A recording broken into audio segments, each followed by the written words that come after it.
So for tape diagram, I think it's most useful when you do a subtraction problem. So that's the example I will give. Let's say I need to bake 125 cookies, okay? So I need to bake 125 cookies. That's a lot of cookies. That's probably going to take a long time. So far, I have baked 78.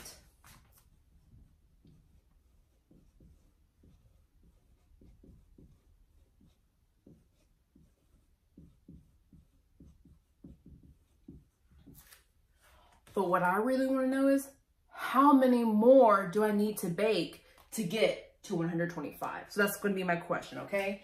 How many more do I need to bake?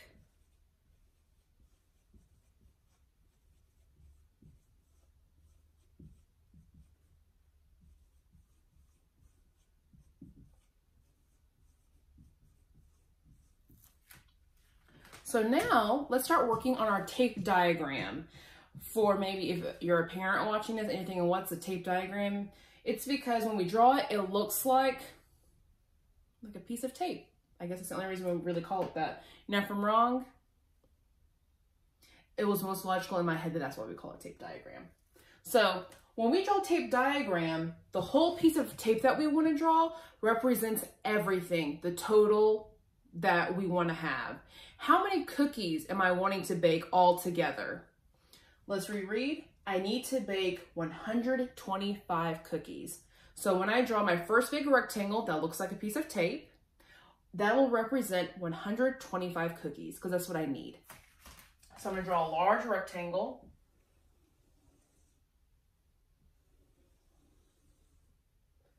And this represents 125 cookies.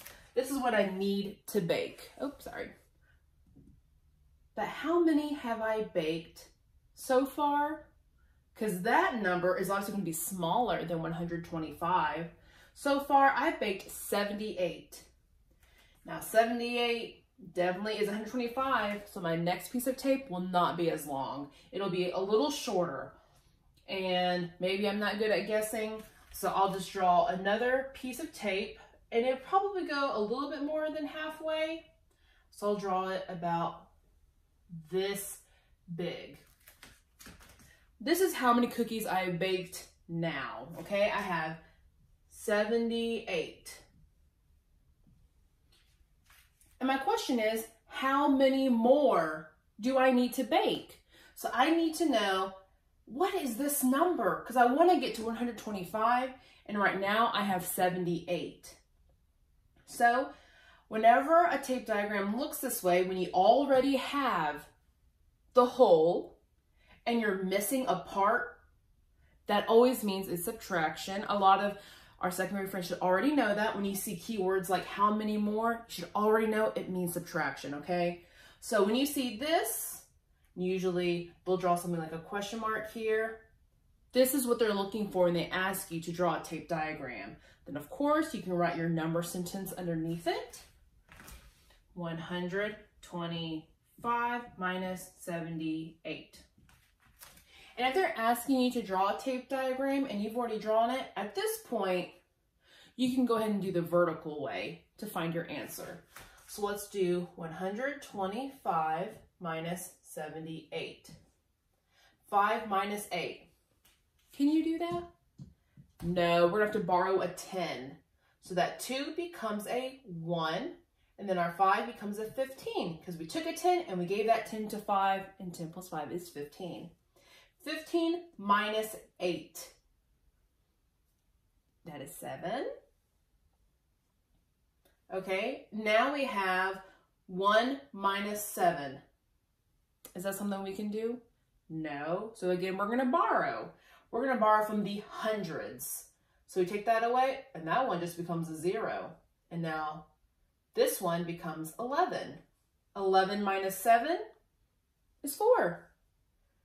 So the answer would be, I need to bake 47 more cookies. But when they're asking for a tape diagram, this is kind of what they're looking for. You're proving you understand the problem by drawing it out with rectangles. Okay, and the last one I will show you is place value charts. And we'll do an addition and subtraction problem for this one. Now, place value chart, in class, we've used these little discs, like these little circles that have hundreds, tens, and ones on them. But of course, this takes no effort to just draw, so you don't need to have anything extra. You can just draw this on your paper. So let's say our problem is 436 plus 317. If this is our problem, of course, first step for place value chart, we gotta draw a place value chart. Our place value chart looks like this, kind of like a big wonky H. And over here, this is our hundreds, so we'll put an H. The middle are for the tens, and then the last column are for the ones. Now, for place value chart, we will draw each of these numbers into the chart using circles. So looking at our first number, 436, we draw this into the chart. So there are 400, so as easy as it sounds, you draw 4 circles. 1, 2, 3, 4. 36, that means there's 3 tens. 1, 2, 3. And there are 6 ones. 1, 2, 3, 4, 5, 6. A big kind of, not clue, it's just something really important that you should do, is that whenever you do draw your circles, do them in rows of 5. Because I remember, I think in maybe kindergarten or first grade, you were doing 10 frames. So this should kind of like trigger your memory that when you see just one row, you already know that's a 5. And if you see one little extra one, you know that's 6. So whenever you draw it, draw them in neat rows in groups of 5, okay?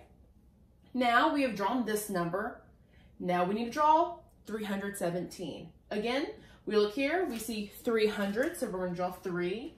So let's leave a little bit of like there's an imaginary line. So we'll draw a little below. 1, 2, 3. There's 110, and there are 7 ones.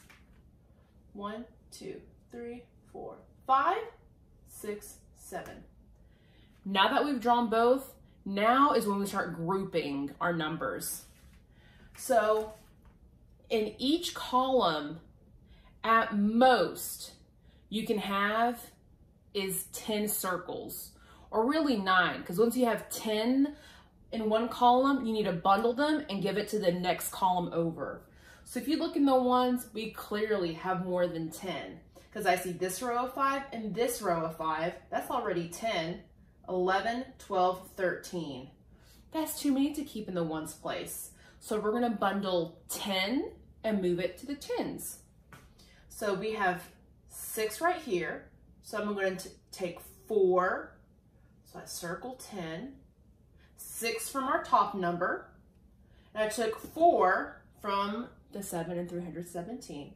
And I'm going to draw a little arrow so I know what I'm doing, and then I'm going to draw another circle, okay? And then if I look here, I have 5, so no regrouping of anything because it's only 5. And then if I look in the hundreds, again, it's not more than 10, so I don't have to do any regrouping. So now we would look at any stray dots or circles, and we need to write that number. So we've already circled these and turned them into a 10. So we have to pretend like those don't exist anymore. So I see 1, 2, 3 circles left. So I would write a 3. I see 1, 2, 3, 4, 5 circles in the tens, so I would write 5. And I see 1, 2, 3, 4, 5, 6, 7 hundreds. So our answer is 753. Now, let's try a subtraction problem. All I'm going to do is change this to a minus sign, and then I'm going to erase our chart because we can still use it. Okay. So now this is minus 436 minus 317. Same first step. Let's go ahead and draw this first number. So 4 hundreds, 3 tens, and 6 ones. Remember, go all the way to 5, and then on the second row, you can do your 6. Do not draw the second number, because we're taking away. When you draw more, it's like you're adding more. So to do subtraction, we're actually gonna start taking away the circles now. When we take away the circles, we always start in the ones place. So let's take away 7 circles. But when I look, there's only 6 circles, but I need to take 7. And do you remember how in the previous problem, we grouped 10 to give to a 10? Now we're kind of going to do the opposite. We're going to take a 10 and unpack it and make 10 ones from it. So we're going to cross this 10 out, and I'm going to draw kind of a longer arrow to show that now we're going to change that 1 10 into 10 ones, and that'll help us take away 7. So let's go ahead and change this 10 into 10 ones. 1, 2, 3, 4, 5, 6, 7, 8, 9, 10. Okay, so now I have a lot more ones. Now there are 16. Do you think I can take away 7 now? Definitely, right? So let's take away 7. 1, 2, 3, 4, 5, 6, 7. I've taken away 7, so I'm going to do a little check mark. Done with that one. Now I need to take away a 10. Where are my 10s? Right here. T for 10, of course. I need to take away just 1, and this one has already been taken away, right? We changed that into 10 tens. Not 10 tens, I'm sorry, 10 ones. So now we have to pretend like that's not there. So there's only 2 left. I got to take away 1 of them. Crossing that out, that 10, gone. Now I need to take away 3 hundreds. So 1, 2, 3. So now that I've taken away all of these numbers, now I will count the leftover circles. In the hundreds, I have 1. In the tens place, I also just have 1. And in the ones place, I have 1, 2, 3, 4, 5, 6, 7, 8, 9.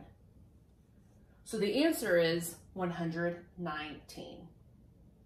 I hope this was a good refresher for you guys. And these are, again, just different strategies you can use, because I know in the Eureka workbook, it often asks you to show 2 strategies or show a different way you could do something.